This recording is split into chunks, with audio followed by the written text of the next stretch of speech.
नमस्कार विद्यार्थी मित्रांनो, स्टडी फ्लो कोर्सेस मध्ये आपलं पुन्हा एकदा सर्वांचं स्वागत आहे. मित्रांनो, आज आपण बीएससी अंतर्गत येणारा BSc honours in home science या कोर्स बद्दल आपण डिटेल माहिती पाहणार आहोत की हा कोर्स काय आहे, याच्यामध्ये मेनली काय शिकवलं जातं, याचा अभ्यासक्रम काय, हा कोर्स केल्यानंतर तुम्हाला पुढे कोणती नोकरी लागते, याच्या संधी कोणत्या, सर्व विषयांची चर्चा किंवा सर्व प्रश्नांची उत्तरे तुम्हाला या व्हिडिओमध्ये मिळतील. त्याच्यामुळे हा व्हिडिओ शेवटपर्यंत पहा आणि चॅनलवर नवीन आलेला असाल तर सबस्क्राईब नक्कीच करा. So let's begin.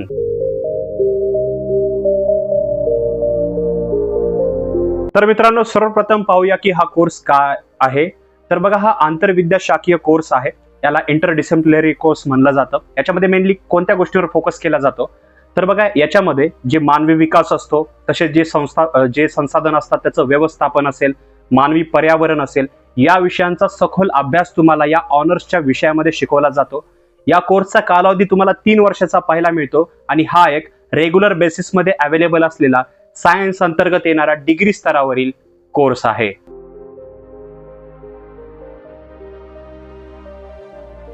तर मित्रांनो, आता आपण या कोर्सची एलिजिबिलिटी पाहणार आहोत. जर तुम्हाला या कोर्सला ऍडमिशन घ्यायचं असेल तर तुमची 12वी पास आउट असणं गरजेचं आहे. विथ सायन्स PCB या विषयासह तुम्ही 12वी उत्तीर्ण केली पाहिजे. 12वी मध्ये मिनिमम तुम्हाला 50 ते 55% मार्क पडलेले असावे. या मार्कच्या बेसिसवर तुम्हाला ऍडमिशन मिळते. काही विद्यापीठामध्ये एंट्रन्स एक्झाम ठेवलेले असतात, जसं CUET एक्झाम असते दिल्ली युनिव्हर्सिटीसाठी, तर ही एक्झाम असेल. महाराष्ट्रामध्ये MHT CET एक्झाम असेल, ही तुम्हाला द्यावी लागते किंवा तुमच्या मार्कच्या बेसिसवर तुम्हाला ऍडमिशन मिळते. आता जर तुम्ही SC ST OBC EWS SEBC या प्रवर्गातून येत असाल तर या विद्यार्थ्यांना जे आहे अतिरिक्त सूट दिली जाऊ शकते. म्हणजे जे ओपन कॅटेगरीचे विद्यार्थी असतील, समजा त्यांना 55% पर्सेंटेजची जे आहे क्रायटेरिया आहे, तर जे बाकीच्या कॅटेगरीमधून विद्यार्थी असतील त्यांना 45 ते 50% घेण्याची गरज पडते. तर तुम्हाला या कोर्सला ऍडमिशन घेण्यासाठी 12वी उत्तीर्ण असणं गरजेचं आहे सायन्स मधून. पण याच्यामध्ये एक महत्वाचं आहे, काही विद्यापीठ किंवा काही जे कॉलेजेस आहेत, जे कला किंवा आर्ट्स किंवा कॉमर्सचे वाणिज्याचे विद्यार्थी आहेत, ज्यांनी आर्ट्स आणि कॉमर्स मधून 12वी उत्तीर्ण केलेले आहे, त्यांना सुद्धा ऍडमिशन दिली जाते. पण एक अट आहे की त्यांनी जे आहे जे वैकल्पिक विषय म्हणून जे आहे होम सायन्स निवडलेला असावा. म्हणजे जर वैकल्पिक विषय जर निवडलेला असेल होम सायन्स, तर तुम्हाला आर्ट्स किंवा कॉमर्स मधून सुद्धा, कॉमर्समध्ये 12वी जर कंप्लीट झाली असेल तरी तुम्हाला याच्यामध्ये इझिली ऍडमिशन जे आहे ते घेता येते.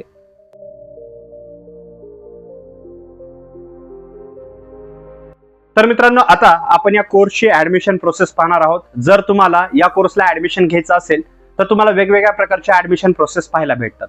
जर तुम्हाला महाराष्ट्राच्या बाहेर याचं ऍडमिशन घ्यायचं असेल तर तुम्हाला जे आहे एंट्रन्स एक्झाम बेस्ड ऍडमिशन्स पाहायला मिळतात. जसं CUET एक्झाम तुम्हाला द्यावी लागते, जी दिल्ली युनिव्हर्सिटी आहे फॉर एक्झाम्पल, तिथे जे आहे घेतली जाते.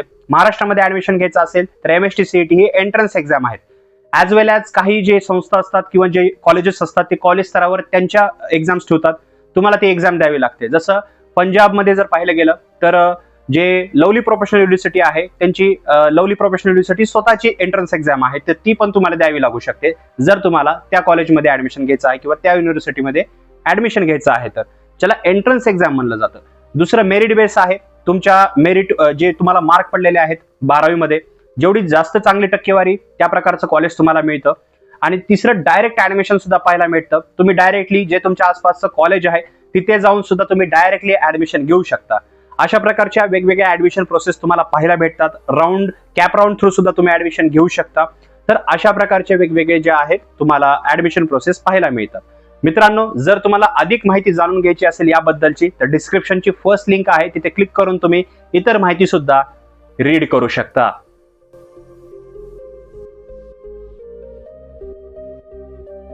तर मित्रांनो, आता आपण याच्या कॉलेजेस बद्दल माहिती पाहूया. महाराष्ट्रामध्ये तुम्हाला SVT, BMN, त्याचबरोबर तुम्हाला SNDT आणि नागपूरमध्ये सुद्धा सेव्हरल कॉलेजेस पाहायला मिळतात, जिथे हा कोर्स जो आहे ऑफर केला जातो. जी लिस्ट आहे ते तुम्ही स्क्रीनवर जे आहे पाहू शकता महाराष्ट्रामधल्या अवेलेबल कॉलेजेसची.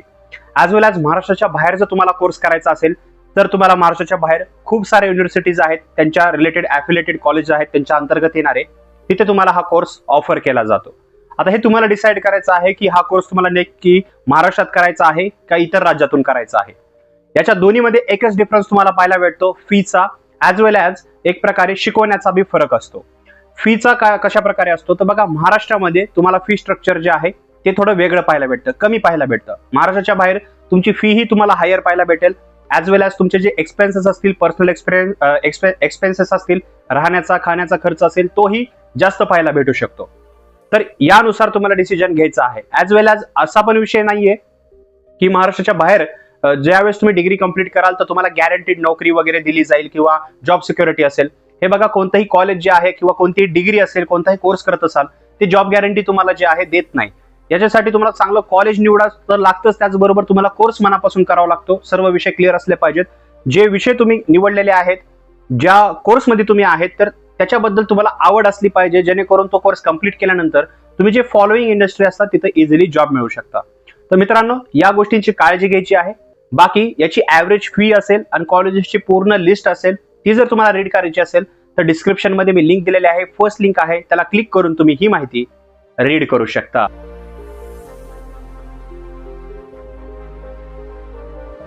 तर मित्रांनो, आता आपण या कोर्सच्या कालावधीबद्दल माहिती पाहूया. मित्रांनो, याचा कालावधी तुम्हाला 3 वर्षाचा पाहायला भेटतो आणि नवीन शैक्षणिक धोरणानुसार काही कॉलेजेसमध्ये या कालावधी जो आहे तो 4 वर्षाचा करण्यात आलेला आहे. याच्यामध्ये जी पद्धत पाहायला भेटते परीक्षांची, ती सेमिस्टर पद्धत आहे. जर 3 वर्षाचा कोर्स असेल तर तुम्हाला 6 सेमिस्टर पाहायला भेटतील. 4 वर्षाचा जिथे कोर्स ऑफर केला जात आहे तिथे 8 सेमिस्टर पाहायला भेटतील. आता हे 8 सेमिस्टर असतील किंवा हे 6 सेमिस्टर, फॉलोइंग जेही सेमिस्टर असतात ते इम्पॉर्टंट असतात. याच्यामध्ये वेगवेगळ्या विषयांचा अभ्यास तुम्हाला शिकवला जातो. याच्यामध्ये सर्वप्रथम जे वर्ष असतं ते तुम्हाला बेसिक नॉलेज दिलं जातं होम सायन्स बद्दल. नंतर जे असतं स्पेशलायझेशन असतं. थर्ड इयरमध्ये किंवा लास्ट इयरमध्ये 4 वर्षाचा कोर्स असेल तर प्रोजेक्ट वर्क असतं. जे NEP म्हणजे नॅशनल जे नवीन एज्युकेशन पॉलिसी आहे 2020 ची 2020 ची, त्यानुसार जिथे 4 वर्षाचा कोर्स करण्यात आलेला आहे, शेवटच्या वर्षामध्ये तुम्हाला रिसर्च पण करण्यासाठी जे आहे संधी मिळते. ॲज वेल ॲज तुम्ही वेगवेगळे जे आहे पुढे तुम्हाला संधी प्राप्त होतात शेवटच्या वर्षामध्ये, कारण रिसर्च करू शकता तुम्ही, थिसिस वगैरे ट्राय करू शकता. बऱ्याच गोष्टी तुम्हाला ज्या आहेत याच्यामध्ये वेगवेगळ्या संधी प्रोव्हाइड करून दिल्या जातात शेवटच्या वर्षामध्ये. पण जिथे हा 4 वर्षाचा कोर्स आहे तिथे तुम्हाला अशा प्रकारे पाहायला मिळतं. ज्यावेळेस तुम्ही हा कोर्स कंप्लीट कराल, आता ज्यावेळेस तुम्ही हा कोर्स कंप्लीट करून नोकरीच्या शोधात जाल तर तुम्हाला प्रायव्हेट सेक्टरमध्ये तर जॉब मिळेल, ॲज वेल ॲज तुम्ही गव्हर्नमेंट सेक्टरमध्ये सुद्धा गव्हर्नमेंट जॉबसाठी सुद्धा अप्लाय करू शकता किंवा तुम्ही हायर एज्युकेशनसाठी सुद्धा जाऊ शकता. आता याच्यामध्ये हायर एज्युकेशनच्या संधी कोणत्या, गव्हर्नमेंट जॉब कोणता लागू शकतो आणि प्रायव्हेट जॉब कोणता, त्याचबरोबर याचा सिलेबस काय जे 3 किंवा 4 वर्षामध्ये शिकवला जातो, हे सर्व आपण फर्दर पुढे पाहणारच आहोत.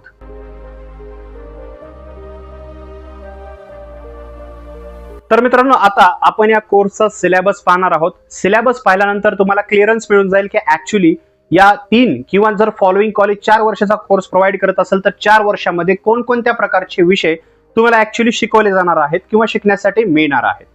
ज्यावेळेस तुम्ही हे विषय पाहाल, तुम्हाला तुमचा डिसिजन जो आहे तो घेता येईल या कोर्स बाबत, किंवा तुमचा इन्फ्लुएन्स बी होऊ शकतो हा डिसिजन की ऍडमिशन घेण्याबाबतचा.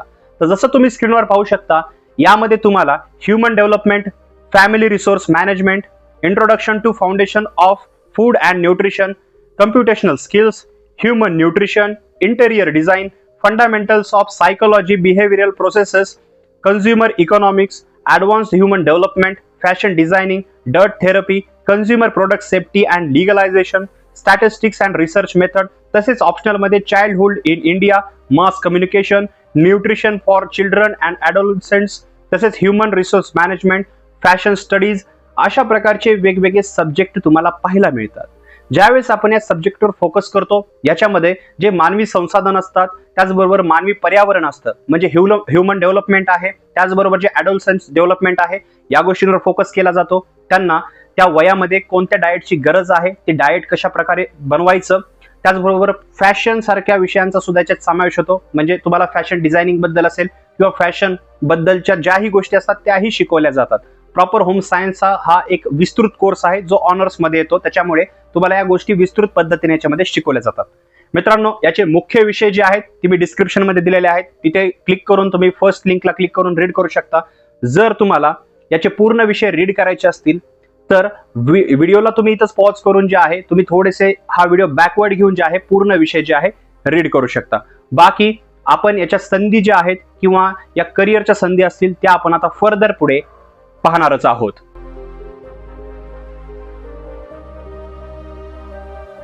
तर मित्रांनो, आता पाहूया की हा कोर्स कंप्लीट केल्यानंतर पुढे तुम्ही काय करू शकता, म्हणजे कोणकोणत्या प्रकारच्या संधी तुम्हाला पाहायला मिळतात. मेजरली याच्यामध्ये तुम्हाला 4 प्रकारच्या संधी पाहायला मिळतात. पहिला आहे तुम्हाला हायर एज्युकेशन. बघा, हा BSc अंतर्गत येणारा कोर्स आहे. पुढे तुम्ही MSc करू शकता, तुम्ही MBA सुद्धा करू शकता, किंवा तुम्ही जे आहे पुढे PhD सुद्धा करू शकता किंवा मास्टर्स सुद्धा करू शकता. पण हे सर्व डिसिजन तुमच्यावर डिपेंड आहे.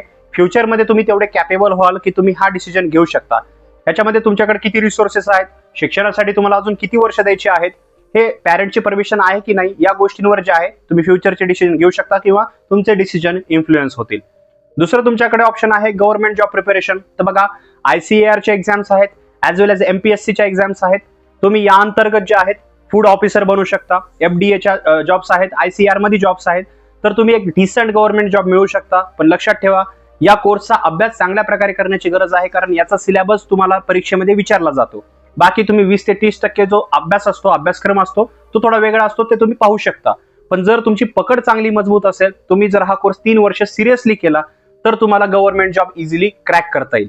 ॲज वेल एज तुम्ही वेगळ्या ज्या गव्हर्नमेंट सेक्टरच्या जॉब्स आहेत त्याही देऊ शकता, कारण तुमच्याकडे डिग्री येते. मोस्ट ऑफ क्लास 1 आणि क्लास 2 च्या जॉबसाठी जे असते डिग्री रिक्वायरमेंट असते. तुम्ही ही डिग्री कंप्लीट केल्यानंतर तुम्ही ऑटोमॅटिकली त्या पोस्टसाठी जे अप्लाय करू शकता, शेवटच्या वर्षामध्ये एक्झामचं प्रिपरेशन स्टार्ट करू शकता किंवा एक्झामसाठी अपेअर पण होऊ शकता. पण याचं कॉम्पिटिशन तुम्हाला पाहायचं आहे, याचं स्ट्रगल किती आहे, याच्यासाठी सॅक्रिफायसेस, डेडिकेशन किती लागतं, या सर्व गोष्टी बघून तुम्ही फ्युचरमध्ये हा डिसिजन जे आहे ते घेऊ शकता. तिसरं तुमच्याकडे ऑप्शन आहे प्रायव्हेट सेक्टरमध्ये जॉब पाहणे. प्रायव्हेट सेक्टरमध्ये कोणकोणत्या प्रकारचे जॉब आहेत आणि कोणते प्रायव्हेट सेक्टर, तर जसं तुम्ही स्क्रीनवर पाहू शकता, यामध्ये hotels and restaurants, children welfare centres, nursing homes, cooking consultancy services, तर हे जे आहेत या इंडस्ट्रीज आहेत किंवा जे आहे रिक्रुटर्स आहेत, या अंतर्गत तुम्हाला जॉब दिली जाते. कोणत्या प्रकारच्या जॉब आहेत तर त्याही तुम्ही स्क्रीनवर पाहू शकता. यामध्ये तुम्हाला nutrition expert, health care worker, child care taker, community representative अशा प्रकारच्या जॉब पाहायला मिळतात. यांची ॲव्हरेज सॅलरी जर पाहिली तर ती 4 to 5 लाख पर ॲनम पाहायला भेटते. जसा जसा तुमचा एक्सपिरियन्स वाढेल, 5 ते 8 वर्षांचा एक्सपिरियन्स असेल, तर ही salary 8 lakh per annum, 10 lakh per annum सुद्धा जाते. ॲज वेल एज चौथी जी संधी आहे ती खूप छान आहे. जर तुम्हाला बिझनेस करायला आवडत असेल तर तुम्ही स्वतःची बेकरी स्टार्ट करू शकता. ॲज वेल एज याच्यामध्ये फॅशन सारखे जे आहेत सब्जेक्ट आहेत, तर तुम्ही स्वतःचा इव्हेंट मॅनेजमेंटचा बिझनेस स्टार्ट करू शकता किंवा कपड्याचं शॉप सुद्धा ओपन करू शकता. डिझायनिंग वगैरे तुम्हाला करायला आवडत असेल तर या प्रकारची स्वतःचा बिझनेस सुद्धा स्टार्ट करू शकता. अशा प्रकारच्या संधी ज्या आहेत हा कोर्स प्रोव्हाइड करतो. पण लक्षात ठेवा, या चारही संधीकडे आपण जेव्हा बघतो तर एक लक्षात ठेवायचं आहे, ज्यावेळेस तुम्ही हा कोर्स सिरियसली कराल, ज्यावेळेस याच्यामधले सब्जेक्ट तुम्हाला समजतील, ऍक्च्युअल तुम्हाला कळेल की आपण काय शिकलो आहेत, तुम्हाला प्रॅक्टिकल जमतं की नाही, या बेसिसवर तुम्ही फ्युचर मधले डिसिजन जे आहेत ते घेऊ शकता किंवा या चारही संधीचा जे आहे चांगल्या प्रकारे तुम्ही त्याचा वापर करू शकता, त्याला युटिलाइज करू शकता. बाकी अधिक माहितीसाठी डिस्क्रिप्शनची फर्स्ट लिंकला क्लिक करून तुम्ही ती माहिती जी आहे, इतर माहिती जी आपण व्हिडिओमध्ये डिस्कस करू शकत नाहीत, ती सुद्धा तुम्ही रीड करू शकता.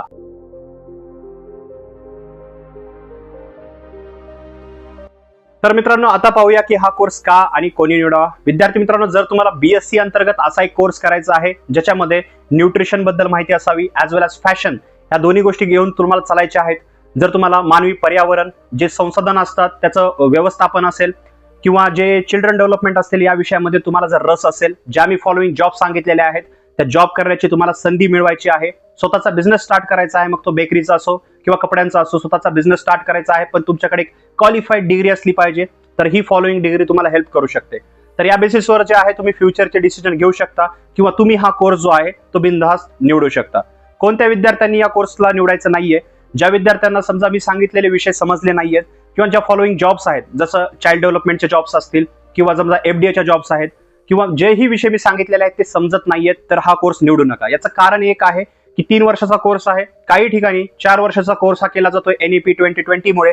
जर तुम्हाला विषय समजले नाहीत तर फ्युचरमध्ये तुम्ही या कोर्समध्ये सर्व्हाइव्ह करू शकत नाहीत. जर सर्व्हाइव्ह नाहीत करू शकला तर तुम्ही एका कोर्सहून दुसऱ्या कोर्सकडे जम्प कराल, जेणेकरून या कोर्समध्ये तुमच्या पैशाचंही नुकसान होईल, प्लस तुमचा वेळही जाईल जो मौल्यवान असतो. त्याच्यामुळे हे डिसिजन जे आहे ते तुम्ही वाईजली चूज करू शकता. विद्यार्थ्यांनी आणि पालकांनी हे लक्षात ठेवायचं आहे की जेही कॉलेज तुम्ही चूज करणार आहात त्या कॉलेजचा रिव्ह्यू तुम्हाला पाहायचा आहे. त्या कॉलेजमधून ज्या विद्यार्थ्यांनी ग्रॅज्युएशन कंप्लीट केलं आहे अशा विद्यार्थ्यांची भेट घेऊन तुम्ही त्या कॉलेजचे रिव्ह्यू पाहू शकता. प्रॅक्टिकल होतं की नाही, तिथे चांगल्या प्रकारे हे विषय शिकवले जातात की नाही, ऍक्च्युअली रेग्युलर बेसिसवर लेक्चर होतात की नाही, या गोष्टी बघूनच तुम्हाला जे आहे ऍडमिशन घ्यायचं आहे. अदरवाईज काही जणांची मेंटॅलिटी असते की फी जास्त आहे म्हणजे कॉलेज चांगला आहे किंवा कॅम्पस मोठं पाहिजे तर कॉलेज चांगला आहे, तर असा विषय नाहीये. छोट्यातल्या छोटं कॉलेज ज्याचं कॅम्पस ठीकही दिसत नसेल, तुम्हाला ग्रीनरी नसेल, पण तिथे चांगले विषय शिकवले जातात आणि मोठ्यातले मोठे कॉलेज असतात तिथे एज्युकेशनची क्वालिटी थोडी खराब असते. तर हे डिसिजन तुम्ही फ्युचरमध्ये घेऊ शकता. बाकी तुम्हाला जर या रिगार्डिंग काही प्रश्न असतील तर खाली कॉमेंट सेक्शन मध्ये विचारा. तसेच तुम्हाला गायडन्स पाहिजे असेल, समजत नाहीये की हा कोर्स चूज करू की दुसरा, तर डिस्क्रिप्शन मध्ये मी इंस्टाग्रामची लिंक दिलेली आहे, तिथे क्लिक करून आमच्याशी कन्सल्ट करू शकता. आम्ही 24/7 तुमच्यासाठी तिथे अवेलेबल आहोत.